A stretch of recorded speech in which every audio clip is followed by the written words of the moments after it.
जो हमारे हज और उम्रा के लिए लोग जाते हैं, क्योंकि यूसुफ भाई उम्रा को डील करते हैं, जो फॉलोअर हैं ट्रैवल विद मोइन पे पेज के ऊपर, उनको ऐसी टिप्स दें कि उनके पैसे भी बचें और उनको जो वैल्यू फॉर मनी है जिसका वो पे करें वो सर्विसेज भी मिले। सबसे पहले मोइन भाई जो कि पैकेज दिया जाता है उस पैकेज को पहले सबसे पहले स्टडी करें। ठीक है, आया उसमें जो प्रॉपरली वीज़ा आपको दिया गया है उसकी फ़ीस पे है, वीज़ा आपका लगा हुआ है, मतलब कि कौन सी डेट से वैलिडिटी क्या है ठीक और है। वीज़ा की टाइप क्या है। अक्सर लोगों को इस चीज़ की अवेयरनेस नहीं है कि उम्रा वीज़ा की टाइप क्या होती है। ठीक है, ठीक समटाइम है। वो विज़िट वीज़ा भी होता है। ठीक है, क्योंकि एजेंट्स बताते नहीं है। बताते नहीं हैं उसको, प्रॉपरली क्लियर नहीं बताते हैं कि ये उम्रा वीज़ा है, ठीक आया है। ये विज़िट वीज़ा है 3 मंथ का है या उम्रा वीज़ा है। ठीक है, ठीक है। तो उसको प्रॉपरली पहले तो आपका पहली चीज़ है कि आपको पैकेज में आप वीज़ा देखें कि वीज़ा ठीक की है। टाइप क्या है, बिल्कुल ताकि ठीक। आपको दोबारा जब एयरपोर्ट पे जाएं तो आपको एयरपोर्ट पे मसला ना हो, या बिल्कुल ठीक है। सऊदी गवर्नमेंट जब आप वहाँ पे इमिग्रेशन क्लियर करने के लिए जाते तो वो आपको इस चीज़ पे मुश्किल ना मतलब हो।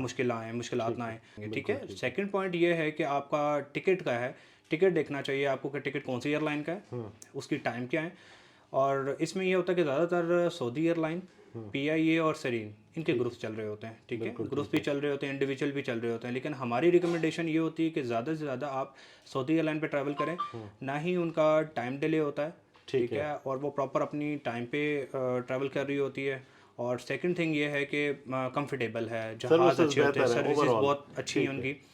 और पीआईए की आपके सामने है कि मुल्क के हालात जैसे चल रहे हैं तो उस हिसाब से वो उनकी डिलेज भी आ रहे हैं, कभी हाँ। क्या इशू तो कभी क्या इशू। एयरलाइन के थ्रू आप पहुंच के ट्रांसपोर्टेशन के हवाले से गाइड करें। एक दिन जाने से पहले आप प्रॉपरली अपने ट्रैवल एजेंट से जो ट्रांसपोर्टेशन का जो हेड है या ट्रांसपोर्टेशन जिसका हाँ। नंबर प्रॉपर लिखा होता है, आपने उसको उनसे नंबर लाजमी एक्सचेंज करना है या लाजमी लेना है, और नंबर सेव करके उनको एक मैसेज भी ड्रॉप कर, क्योंकि ट्रांसपोर्ट दो तरह की होती है। एक तो ट्रांसपोर्ट बाय बस होती है कि जो कि कंबाइन लोगों की जा रही होती है। ठीक है, ठीक। और एक होती है कि जो लोग खुद से लेते हैं कि जी हमें प्राइवेट ट्रांसपोर्ट चाहिए, ठीक तो है। हम लोगों ने बाय बस नहीं जाना। बहुत सारे लोग वहाँ पर जद्दा एयरपोर्ट पे पहुँचने के बाद 8 से 10 घंटे एहराम में बेचारे बैठे होते हैं और उनको वहाँ पे कोई अटेंड करने वाला भी नहीं होता, तो ये बड़ा इंपॉर्टेंट है। ऐसा ही है सर। एकोमोडेशन के हवाले से बताएं। अकोमोडेशन के लिए सबसे मेन चीज़ ये है कि आजकल गूगल का दौर है। जैसे ही आप अपना वाउचर रिसीव करते हैं, ठीक है, किसी भी ट्रैवल एजेंट से, तो वहाँ बैठे भी उनके सामने भी आप गूगल कर सकते हैं होटल का नेम। ऐसा होता है कि जो होटल, जस्ट लाइक अगर मैं एक नाम लेता हूँ मक्का में रशीदुल मजद, अगर वो होटल नहीं है और उसके आगे सिमिलर लिखा हुआ है तो उसी के रेलेवेंट सिमिलर होटल होना चाहिए कि जो कि उसके आसपास मतलब जो सेम करीब। स्टैंडर्ड का भी हो, बिल्कुल डिस्टेंस भी सेम ऐसा ही हो। है, बिल्कुल ऐसा ही है सर। ठीक है। उसका बिल्कुल सेम स्टैंडर्ड और सेम कैटेगरी का होना चाहिए, और जो कि कमिटमेंट किया हुआ है कि 550 मीटर है तो वो ठीक है। 550 मीटर पे ही होना चाहिए, क्योंकि उसका सिमिलर लिखा हुआ है। एक ये भी मसला होता है कि वहाँ पे जब लोग पहुँचते हैं, शेयरिंग पे रूम्स होते हैं, मर्द खवातीन, बड़ी मुश्किलात होते हैं, तो वो शेयरिंग वाली चीज़ कैसे जी, अटेंड हो। शेयरिंग का उनको हमने गाइड करना है। ठीक है, एज अ ट्रैवल एजेंट हमने गाइड करना, उनको आइडिया नहीं होता है इस चीज़ों का। अब शेयरिंग का मतलब है कि 6 लोग। अगर इसके बाद आता है क्वाड रूम। क्वाड रूम का मतलब है कि एक रूम में 4 लोग। ठीक है। ट्रिपल का मतलब है 3 लोग, और डबल का मतलब है कि 2 लोग। 2 लोग। ठीक है, तो उनको पहले प्रॉपर गाइड किया जाए कि 2 लोग हैं तो इसका बजट ये होगा, अगर 3 लोग एक रूम में रहेंगे तो इसका बजट ये होगा।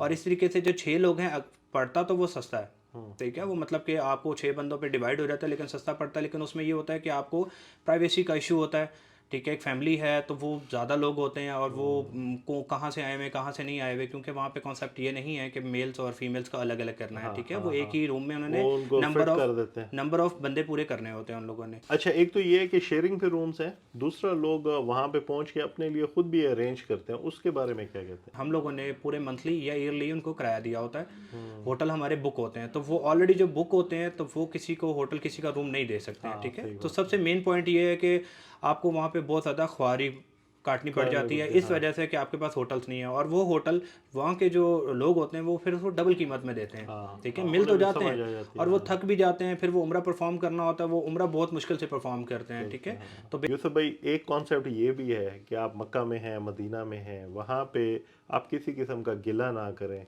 कोई ऐसी बात ना करें जो नेगेटिव हो, तो उसके बारे में क्या कहते हैं? सर उसके लिए सिंपल यही है कि जैसे अगर आप सर्विसेज के हवाले से आपको कोई इशू आ रहा है, एग्जांपल है कि आपने जिस चीज़ की पेमेंट की है, आप 2.5 लाख रुपए एक पूरा पैकेज का प्लान ले रहे हैं, जिसमें एक मेन जो चीज़ है वो ज़्यादातर होटल्स का आता है, या जो कमिटमेंट होती है वो कमिटमेंट पूरी नहीं होती है, ठीक है। उस हवाले से आप बिल्कुल गिला शिकवा कर सकते हैं कि मैंने पेमेंट दी है, उसकी मुझे उसके अल्टरनेटिव सर्विसेज दी जाए। हाँ, अगर वो जो पाक सरजमीन है जो कि वहाँ पे मक्का या मदीना में है, अगर हम लोग उस चीज़ों की कंप्लेन करेंगे तो वो चीज़ नहीं बनती। और अगर आपका एजेंट वो उस बात को नहीं बारो करे कि मैंने इस चीज़ को करना चाहिए, जो कि उसको हाँ, जो बिल्कुल। उसके रेलेवेंट चीज़ें उसको पे करनी चाहिए, अगर वो नहीं कर रहा, तो उसके लिए सबसे बेहतरीन हल है कि उसके लिए वहाँ पे एक सऊदी गवर्नमेंट में भी एक प्रॉपर नंबर दिया हुआ है जिस पे आप वो कंप्लेन कर सकते हैं बाय नेम, एजेंट की एजेंसी का नाम और एजेंट का नाम आप वहाँ पे दे सकते हैं, अपने वाउचर वहाँ जमा करा सकते हैं, तो वो प्रॉपर उस कंप्लेन में अमल भी होता है, ताकि उससे फिर ये लोगों को अवेयरनेस भी हो जाती है जो कि पाकिस्तान में या वहाँ पे हैं, जो कि उनको पता चल जाता है कि फेक एजेंट्स कौन है और जो हाँ, रियल काम करने वाले एजेंट्स हैं जो वो साफ कौन है। सुथरा काम जी। करे। हाँ, आप ज़रूर इस वीडियो को शेयर कर दें ताकि अगर कोई भी उम्रे पे जा रहा है उनको भी बेनिफिट हो और थोड़ा बहुत जो हमारे हिस्से का सवाब है वो हमें भी मिल जाए। Thanks a lot.